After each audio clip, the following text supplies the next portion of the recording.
video of the G37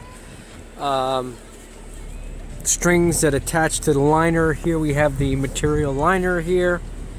I got this kind of stopped in mid position, and what we have here are these strings that kind of attach in different locations. This actually attaches to this area here. It looks like there's a plastic piece right here and then a metal piece here.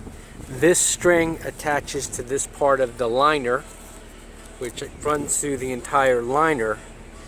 This down here is the piece that broke, and you can see this string is kind of stripped out of the liner here. So this is what I'm trying to replace. It's a little confusing. They call this a wire when I looked this stuff online, but it really is a cord. And I don't know if there's more than one cord or two cords, but this is the piece that broke off. It was, I assume, connected to here, although I'm not completely sure. Oh no, actually, haha, here it is. This part connected to this. This part is about to go right here too. So this is what it looks like on this side. Through that side there, and that's it. So it's just liner attached, and